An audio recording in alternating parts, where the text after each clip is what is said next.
Hey, what's up guys, and welcome back. Today we'll be discussing my research into procedurally generated mechanical noises and some of the complexities of real-time audio output. Before we get started, I'd like to thank BeamNG, Reina, Meister, Joe, and Bacteria Rancher for supporting me at the Master Mechanic level on Patreon, and Brilliant for sponsoring this video. Brilliant.org is a great platform that offers a wide variety of amazing interactive courses. These courses have high-quality hands-on practice problems and demonstrations to make sure that you fully understand the subject matter that they cover. So it's not just memorization or passively reading text. Comprehension and real learning is the goal. And learning a little each day is a great habit in general and will help you take your software skills to the next level. Brilliant even offers programming courses like this one teaching Python, a language I use all the time for proofs of concept and scripting. Overall, it's a really great service and I highly recommend trying it out. To try all of Brilliant's features for free for 30 days, visit brilliant.org/AnjTheGreat or click on the link in the description. You'll also get 20% off Brilliant's annual premium subscription. Once again, thanks to Brilliant for sponsoring this video. My work up to this point has mostly focused on procedurally generated engine audio using a fluid simulation. However, this ignores important mechanical sounds coming from valves, lifters, timing chains, turbos, superchargers, and other components. Today we're going to look at sound due to friction, which is one of the simpler forms of mechanical noise. I wasn't able to find a lot of specific research on this topic, so we'll start with a common sense approach. When two surfaces slide together, it sounds more or less like white noise. And this makes sense if we understand friction as a force generated by small, randomly distributed irregularities in the two surfaces. With this in mind, let's try procedurally generating a braking sound for Steam Engine Simulator. In this video, I'll be using Steam Engine Simulator as a testbed for these techniques, but they are all part of my generic audio synthesis library that I'm working on. Alright, we'll start with a simple noise function and vary the amplitude by the force that the brake is applying to the flywheel and the relative speed of the flywheel surface with respect to the brake pad. I've isolated the braking sound so it's easier for us to hear.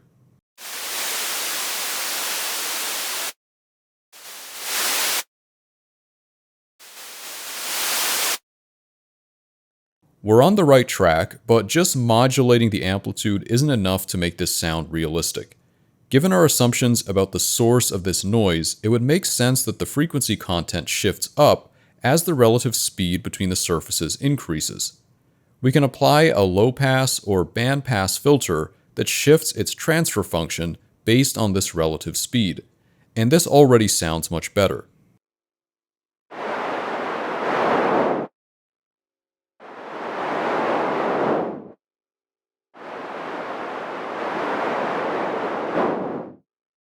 As a final, very subtle improvement, we can assume that any real surface will be somewhat uneven. In the case of this flywheel, it might be very slightly out of round and may have high or low points across its circumference.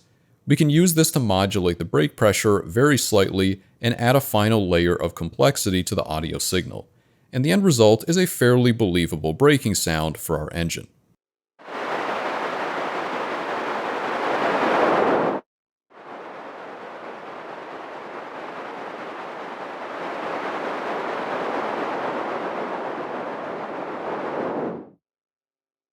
Up to this point, I've been showing you the braking sound as a completely dry signal with no convolution reverb applied.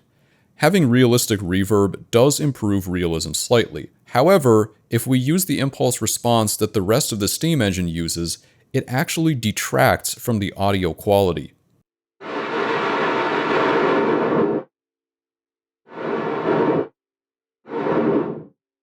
Here's the original impulse response for Steam Engine Simulator. I don't remember what this is exactly, and I believe it's a combination of many different impulse responses that I mixed together. I used a similar technique in the old Engine Simulator, where rather than using a real impulse response, I just used whatever resulted in the best engine sound, which wasn't the most scientific approach. If we disable the convolution filter for the steam engine, it really doesn't sound like itself anymore because it was leaning a bit too heavily on this filter.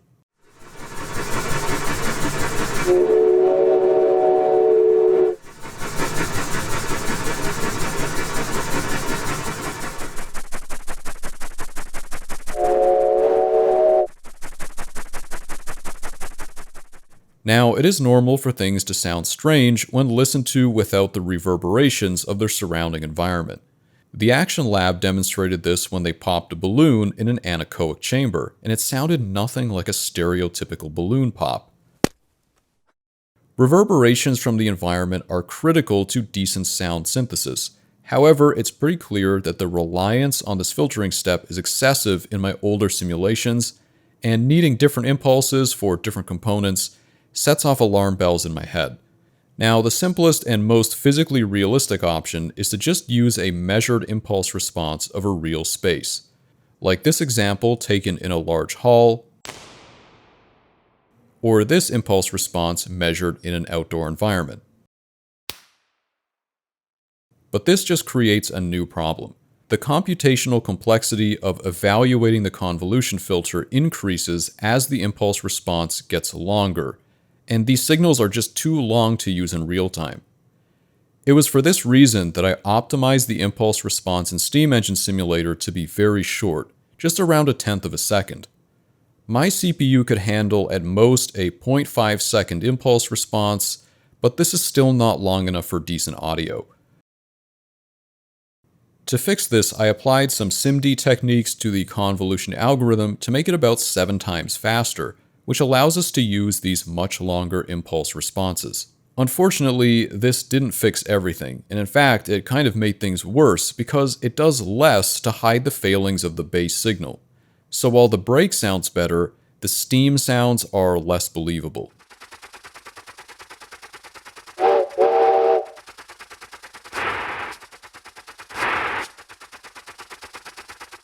Clearly, the outlet model, which was based on the implementation in old Engine Simulator, just isn't that good, and we should update this game based on the research I've done for new Engine Simulator. The outlet model bridges the gap between the fluid simulation and the audio system. If you want to look at it functionally, it converts the fluctuating fluid velocity at an outlet into a sound pressure signal emitted from a monopole source. We have quite a few outlets on the steam engine: the main outlet at the cylinder, the pressure relief valve, the whistle, the drain, and in some cases, a ruptured boiler. Pretty much all of these sources use their own hacks and conventions for creating a sound signal, which is bad for multiple reasons. Firstly, the code looks abominable, and it's filled with the most heinous magic numbers I've ever seen. Secondly, the math behind these conversions is just not physically realistic.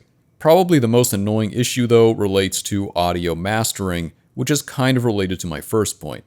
Ultimately, it becomes hard to calibrate everything because we have no idea where the physical sound pressures are at. After updating the game to use my new physically realistic model for all of the outlets, it's kind of amazing how all of those magic numbers kind of disappeared and were never needed in the first place. Unfortunately, while the new outlet model is more precise, it does expose some underlying issues in the simulation. All of the disgusting hacks from before were actually working overtime to conceal a lot of the noise and spurious oscillations coming from the simulation. The piston and valve position, for example, look perfect visually, and compared to most video games, this is actually a very precise physical simulation. But audio requires a level of precision that is way, way beyond most video games. Even the slightest inaccuracies that you'd never see with your eyes create intolerable and signal-destroying artifacts. Without correcting these issues, this is what our output would sound like. Now, just a warning, these are very high-pitched sounds, so if you have sensitive hearing, you might want to reduce your audio volume.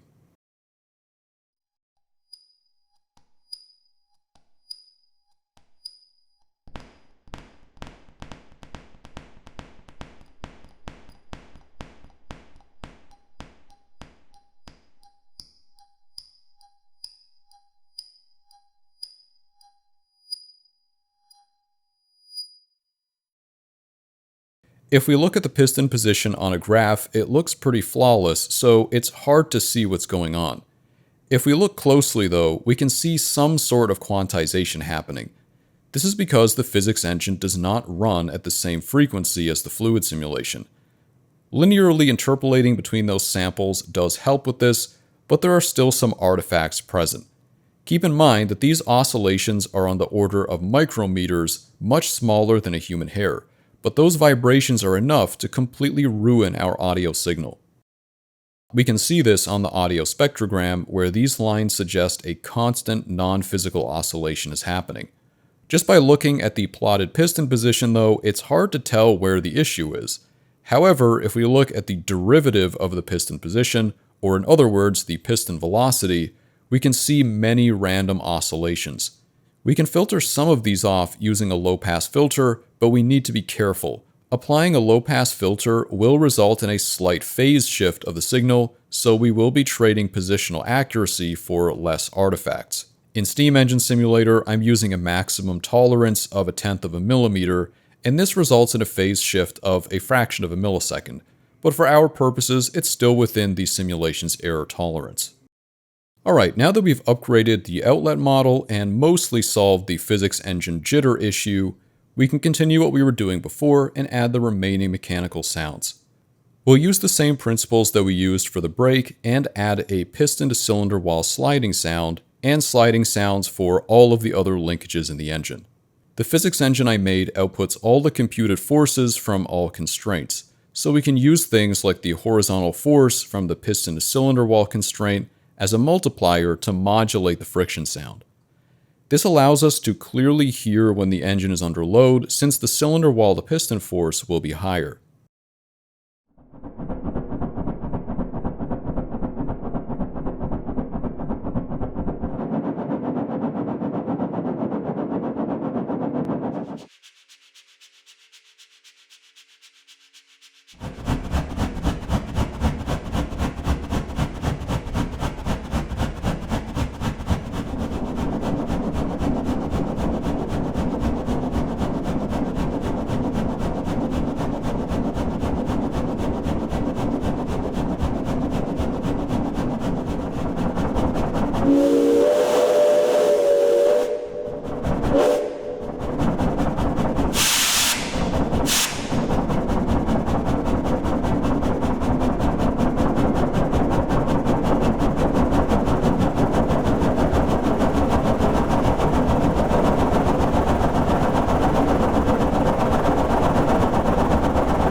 There are many other things I improved in my audio engine over the past few weeks, but I don't have time to cover them all today. Instead, we'll talk about two of the more interesting updates: distance effects and audio correction. As we move further away from an acoustic point source, it gets quieter, Mathematically, the sound pressure is proportional to the inverse of distance. We can use this to adjust the amplitude depending on how far away we are from the steam engine.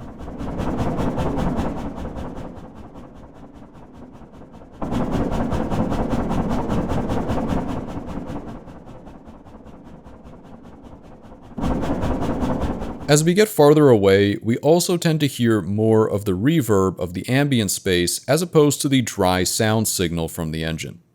As a basic approximation, we can increase the amount of reverb as we get farther away until we are hearing mostly the sound of the steam engine convolve with the impulse response of the space.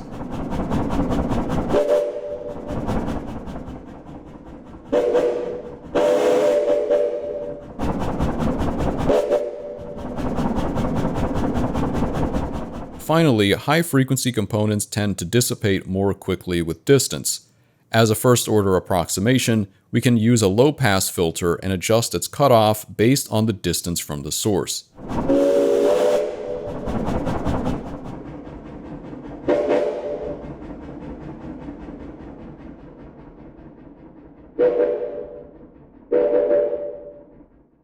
The last thing I want to talk about today is audio correction. Most people's PCs are chaotic places where the user is opening and closing applications constantly, and there may be background processes that sporadically use the CPU without warning. Inevitably, these slowdowns will be serious enough to prevent the simulation from outputting enough audio in time, leading to harsh audio artifacts like clipping and popping. This does not make for a great user experience. I've tried many techniques to reduce the unpleasantness of these sounds, and the best way I've found so far is to use an auto-regressive model to pre-generate a short clip of fake audio based on the real audio that comes from the simulation. That way, if the simulation slows down, the fake audio will be played before eventually going back to the real audio from the simulation. Using a debugging feature, I can simulate random slowdowns like this, and we can compare the difference with and without this algorithm.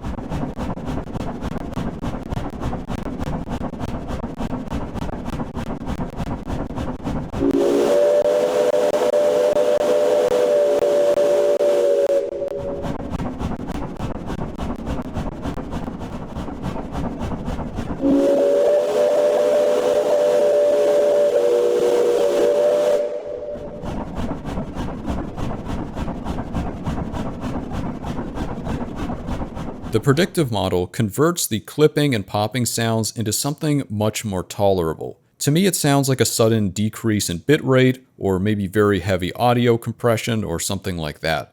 In regular play, the errors are usually very subtle, and will likely go unnoticed by the player, which is good enough for our purposes. There were quite a lot of updates that didn't make it into this video, so if you're interested in more details, I post daily updates on Discord. The link to that is in the description. Thanks to all my Patreon supporters and Brilliant for making all of this work possible, and thank you for watching. I'll see you all next time.